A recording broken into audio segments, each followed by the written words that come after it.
Untuk selanjutnya mungkin dari bapak-bapak atau ibu-ibu yang akan menanyakan atau untuk dialog, dipersilakan.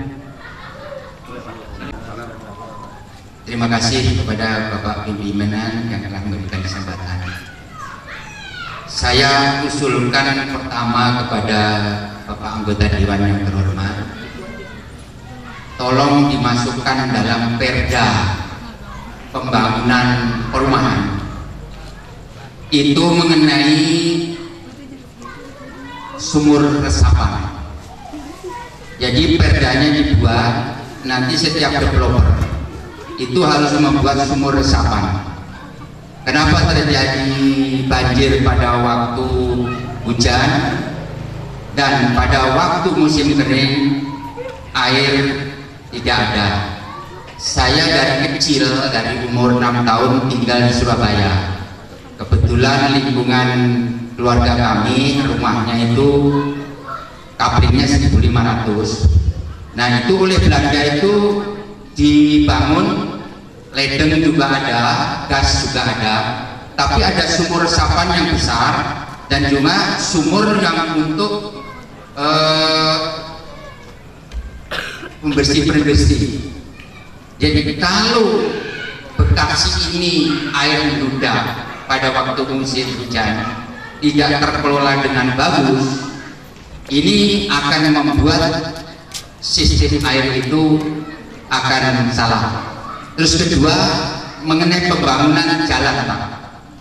Ini kalau nggak kita ngerengek-ngerengek ke Dewan, nggak bakalan. Terutama di RW 01 ini paling mundur, Pak.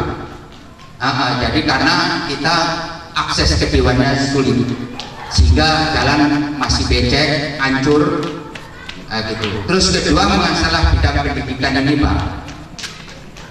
Menjelang 1 hari peresmian SMA 2 ini, seminggu sebelumnya bergejolak di sini. Karena apa?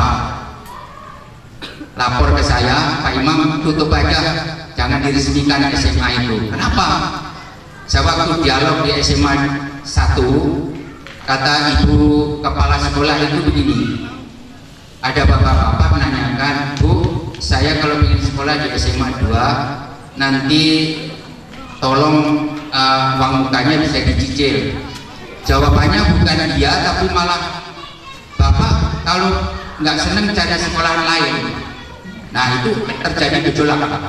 Saya laporan ke 2 RW-nya di sini Pak Bambang nggak merespon, terus RW 4 itu Pak Iman nggak merespon. Akhirnya saya juga nanyakan ke lingkungan Al-Majirin. Ternyata dari warga dan lain, kita ngadep pakai tanda dari jam 7 sampai jam setengah 4 pagi di sidang. Akhirnya deadlock. Karena deadlock, saya sebagai wakil masyarakat, waktu itu saya masih menjabat komisaris Golkar Desa di sini, saya setujui itu di depan kira-kira 7 sampai 10 pejabat termasuk Pak Kasospol. Nah, kenapa saya mewakili itu ini? Karena saya kecewa sama Al-Majirin, udah dikasih pemberitahuan 1 tahun juga nggak ada respon, terus tergejolak di masyarakat. Akhirnya SMA ini bisa disetujui dengan risiko, Pak. Anaknya demikian diintimidasi mengenai nilainya, tapi dengan izin Allah semua terlewati dan anak saya bisa dapat PMDK di Malang dan juga termasuk umroh. Karena risikonya itu, Pak. Nah, kemarin saya diajak Pak Dedi, Pak Imam, ayo ikut ke Dewan. Pak Dedi, saya jaga di masjid karena 24 jam saya kerja di masjid ini untuk menerima zakat dan infak dan juga itikaf. Begini, kalau sampai dinas atau kepala sekolah tidak menyetujui, nanti kami akan somasi. Nah, kalau Dewan kan punya hak interpelasi, tapi kalau kami kan nggak punya hak. Pokoknya kalau tidak disetujui, kami akan somasi kemanapun gitu. Terus kedua, saya setiap tahun ini dengan Pak RW sama Pak Dedi ini jam 2 malam ke gedung Waringin Pak, dipingpong terus. Tahun yang lalu ada kegagalan 2-3 orang, tapi sudah datang ke sini kita perjuangkan mundur. Nah tahun ini alhamdulillah wa ta'awanu 'alal birri wat taqwa, terjadi perkumpulan yang non muslim dan muslim kompak menjadi organisasi, dan saya kirakan juga RW ini juga untuk mendukung. Alhamdulillah saya dapat berita, tolong temuin dewan siapa aja. Nggak sangkanya malah dewan Gerindra, yang dewan yang lainnya nggak ada, yang suaranya di sini juga dimintain nggak ada. Tapi alhamdulillah Pak Jalika menang di sini Pak.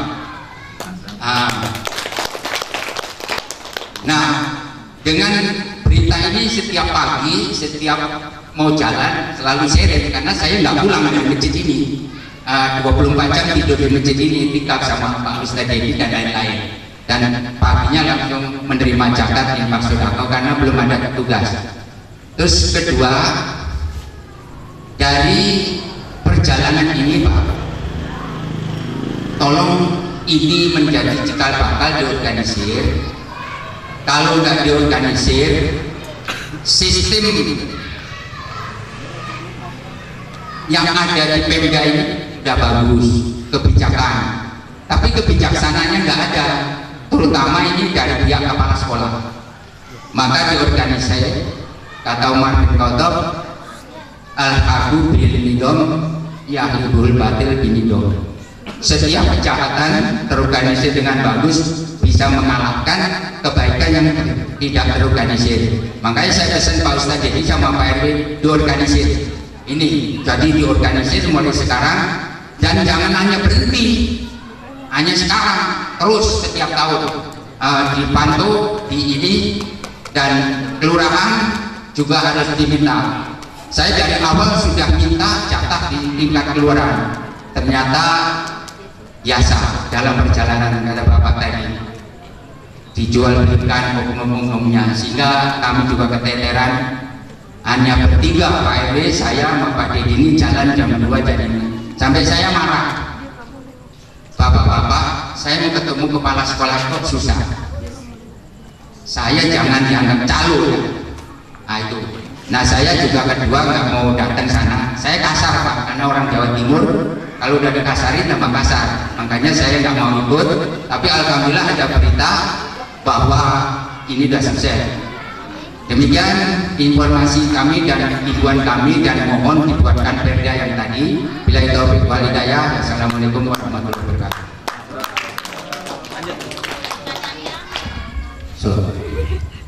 Pak barangkali tadi menyentuh mengenai masalah anak kita. Mungkin ini saya mau berbagi malam ini. Sebelum Pak Hani memimpin ketua RW, dengan saya juga sini sebagai ketua RW. Pada saat SMA ini berdiri, saya melakukan dialog, saya melakukan pendekatan dengan sekolah. Pihak sekolah pada saat itu setuju untuk berbagi dengan masyarakat. Jadi kami membuat satu tim. Waktu itu kita mengadakan konsolidasi pada pihak Purwaji, pihak Polsek, untuk mengadakan sweeping baik sekolah maupun di lingkungan sekolah. Karena begini, pada saat anak kita di rumah mungkin terikat dengan peraturan di rumah, jadi mungkin dia tidak akan berbuat macam-macam. Begitu dia ke sekolah, dia terikat dengan sekolah, jadi dia barangkali tidak akan berbuat sesuatu yang barangkali melanggar hukum. Tapi bagaimana di perjalanan, pada saat dia menuju sekolah dan pada saat dia pulang dari sekolah, bagaimana di perjalanan? Nah inilah barangkali yang perlu kita waspadai, karena saya juga melihat pada saat sekolah ini berdiri, ternyata banyak dari sekolah lain yang saya lihat, banyak dari sekolah lain yang mereka mengintimidasi anak-anak sekolah ini untuk melakukan hal-hal yang negatif. Saya menemukan itu beberapa kali, jadi saya bertemu dengan pihak kepala sekolah dan beliau mengizinkan untuk mengadakan satu kritik, dan hasilnya ternyata memang di luar dugaan kita. Banyak ditemukan kata yang yaitu tadi Pak Kepala, ada yang berbau maaf berbau, kemudian ada yang bawa daftar G, narkotika, ini level SMA ya, ada bawa minuman.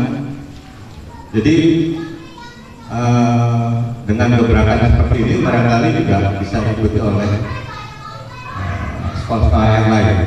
Kemudian juga saya mengadakan akhirnya dengan kesepakatan dengan tokoh masyarakat, kami membuat satu forum, yaitu namanya Forum Peduli Narkoba itu, dan saya sebagai ketuanya. Alhamdulillah barangkali pada saat itu satu-satunya RW yang diundang oleh Pak Bupati datang, masih zamannya Pak Juli Kandang itu, ke rumah beliau.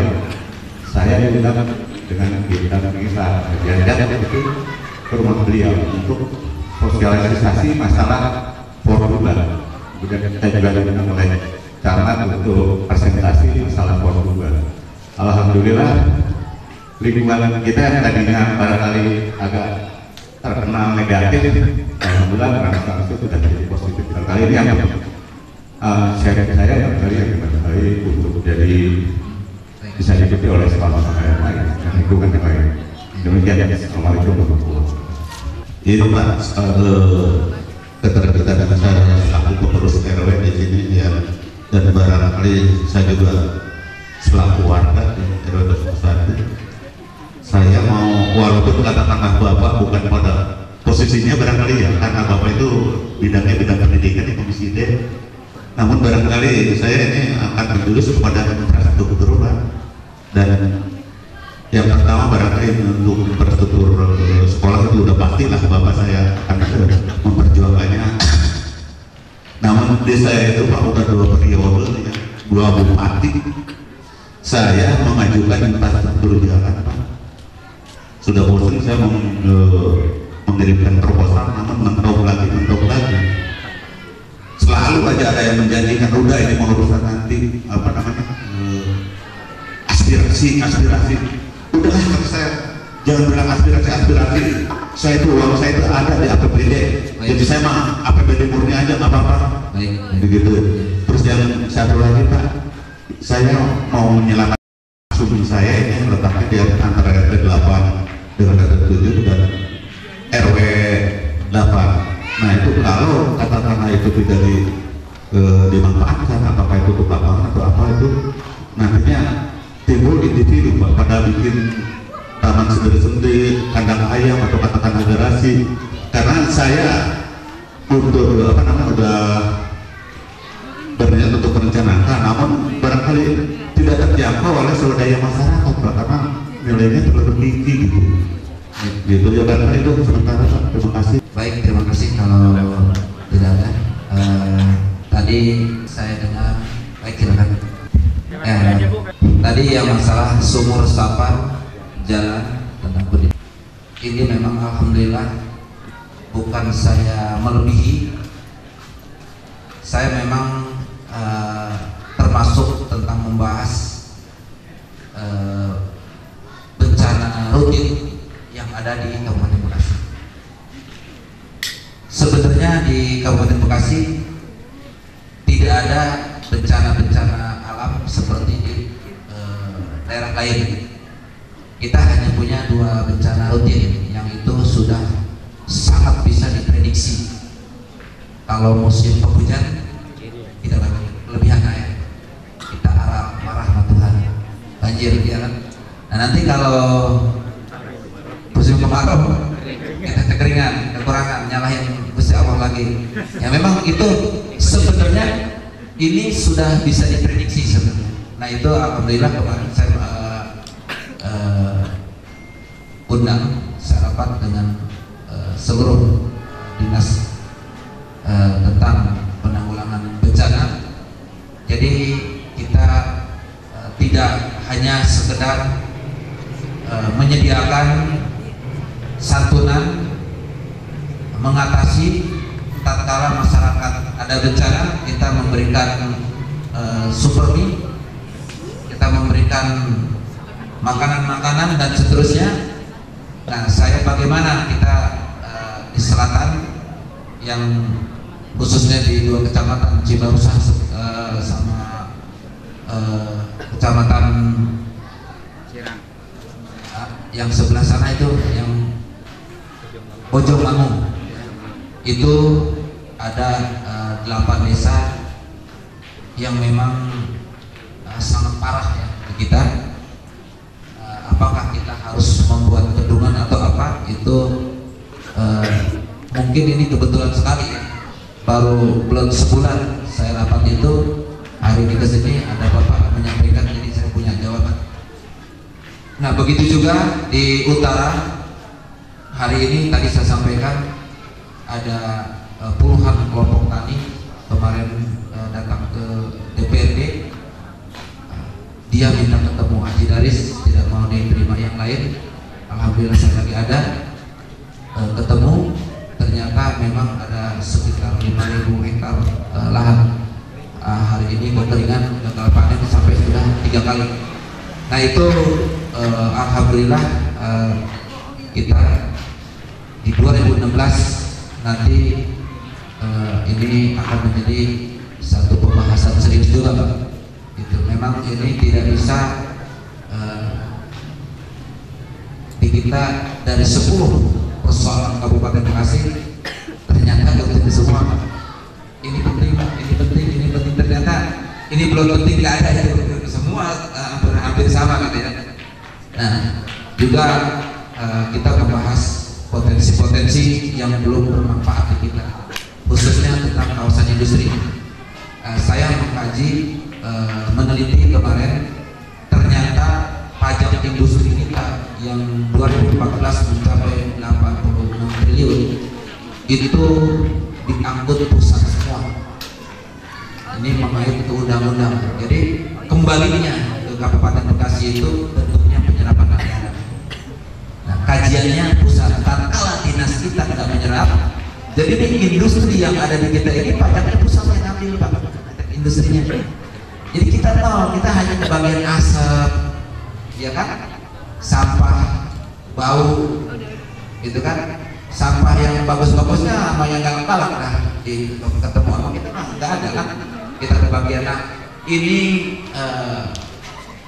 saya kemarin ke Bang Haji, kayaknya saya nanti malam ada rapat, nah itu membahas itu dengan Kementerian Keuangan, dengan Kementerian Dalam Negeri. Kalau saya ngomong memang sama Bapak tenaga kasar, Pak. Saya bilang apa istimewanya Jogja, apa istimewanya Aceh? Sama saja, Bekasi punya keistimewaan yang luar biasa. Kalau dihitung, Batam itu nggak ada arti apa-apa bagi Bekasi. Kita penyumbang pajak luar biasa, gitu kan? Nah, tapi bos kita, bantuan pendidikan kita dari pusat, kalau nggak diserap kita nggak bisa bantu sekolah. Padahal pajak kita dari industri aja, gitu kan? Pajak Surabaya, se-Surabaya ngelawan pajak motor di kita, pajak motor dong, itu udah kalah itu. Bayangkan gitu. Makanya kalau perhitungan normal ya, dari 12 kilang minyak yang ada di Kabupaten Bekasi, dari 5.000 pabrik yang ada di Kabupaten Bekasi, rakyat Bekasi nanti tidur yang Pak sehat sebenarnya gitu. Nah, mudah-mudahan kita jangan pesimis, mudah-mudahan ke depan di anak cucu kita itu teralami ya, mudah-mudahan. Nah, makanya kita terus dengan silaturahmi sederhana ini, saya yakin walaupun kita tidak di gedung, walaupun kita tidak di ruang rapat, tapi ini siapa tahu ini akan betul-betul menimbulkan semangat untuk membangun generasi Bekasi ke depan. Amin. Amin. Nah, terus tentang jalan, tentang aspirasi tadi ya, tentang Pak Sum ya, saya rasa gini Bapak-bapak, ini persoalan sebenarnya sama saja. Tinggal tergantung komunikasi kita. Seumpama jalan, masalah proposal belakangan saja. Umpama jalan Bapak ada yang tidak terbangun, Jalan Haji Daris umpamanya, Jalan Haji Daris dari dari RT sekian ke RT sekian, ini lebar sekian, panjang sekian. Nah itu terutama alamatnya. Umpam ini jalan A dari RT sekian ke sekian itu didaftarkan. Sekarang malah lebih mudah lagi ya, apalagi terus terang aja mungkin saya udah niat 100% untuk membangun Bekasi dalam segala hal. Saya siap 24 jam untuk komunikasi ke rekan-rekan semua yang tidak bisa langsung begini, kita komunikasi lewat hal lain, telepon atau SMS, kita komunikasikan. Nah, saya rasa sebenarnya tidak ada yang sulit sama sekali, tidak ada. Karena yang membuat sulit itu tidak mau, Pak. Iya, tidak mau, kata-kata gitu. Jadi yang membuat sulit itu tidak mau. Dewan atau wakil rakyat diundang tidak mau. Masyarakat a priori tidak mau, udah sebodoh. Nah ini yang jadi sulit itu sebenarnya. Tapi kalau kita mau sama-sama, itu jadi mudah. Nah saya udah membuktikan Pak, jangankan masalah-masalah yang anggap kecil lah bisa teratasi oleh kita. Ini banyak sekali hal-hal di Kabupaten Bekasi yang menurut saya cukup krusial. Ini bisa diselesaikan dengan mudah karena kita mau komunikasi kayak ini. Nah ini jadi saya juga udah banyak kajian tahu. Jadi akhirnya saya bisa membagi dari 5,1 triliun anggaran kita harus dimanakan.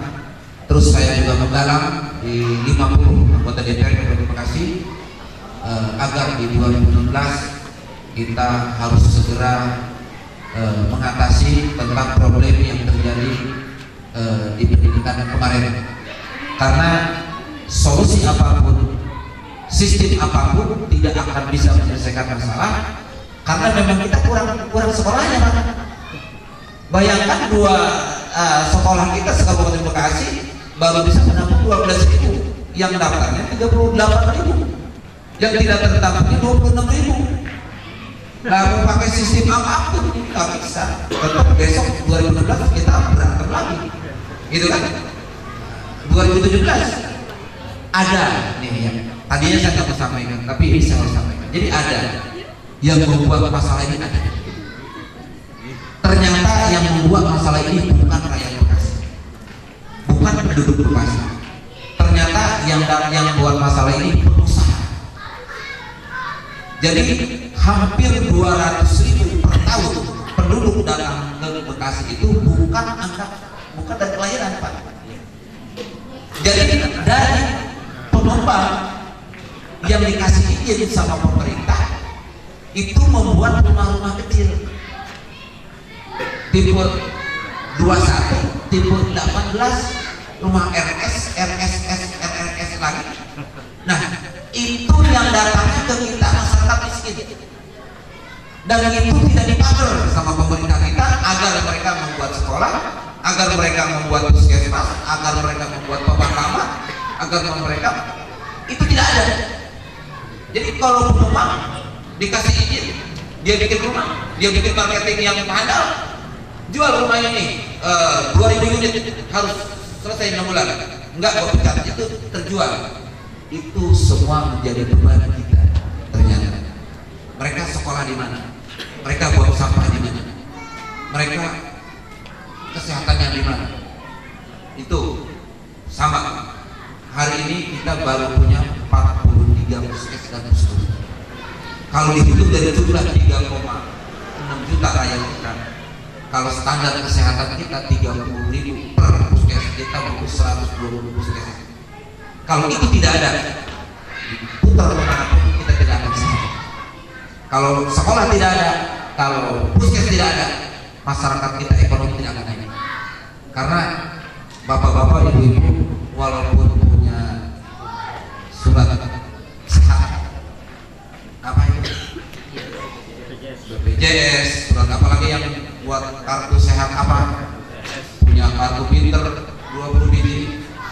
menurut saya kalau sekolahnya tidak dibangun, rumah sakitnya tidak dibangun, itu akan tidak berarti.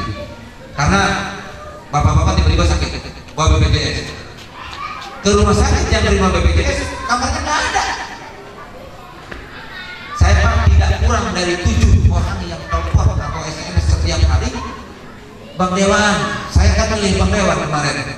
Kenapa? Bapak saya itu sakit di rumah sakit nggak diterima. Itu minimal 7 orang pasti ada per hari. Coba, kenapa? Karena memang tidak ada kamarnya. Nah inilah yang memang sedang, alhamdulillah ya, sedang saya proses, saya perjuangkan. Nah terus ini sepertinya terwakili ya, jalan masuk dan itu semuanya mungkin tidak akan selesai hari ini. Saya mohon nanti seperti kemarin ada beberapa perwakilan, ada waktu komunikasikan, kita ngobrol di apa permasalahan seperti jalan, tinggal masukkan datanya. Nah, cuma memang kita harus sabar karena pengelolaan anggaran kan 1 tahun 2 kali. Yang kebisi itu di anggaran kuning yang gede ya, nanti di yang kelewat di perubahan. Untuk membahas anggaran untuk 2016 kita harus masuk dari sekarang, karena di Oktober nanti kita akan membahas anggaran untuk 2012.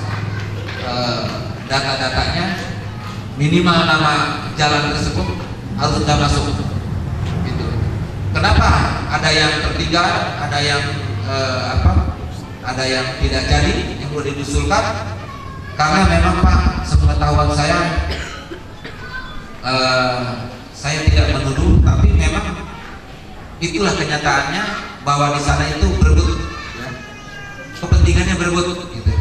Contoh nih Pak Haji tahu, mungkin nanti secara kumpul-kumpul kantor RW itu boleh dibicarakan bahwa kemarin harusnya ada 73 miliar anggaran itu bisa dibelokkan ke sekolahan, ya. Tapi ternyata perjuangan saya dengan 7 kursi di DPRD, saya kalah di voting.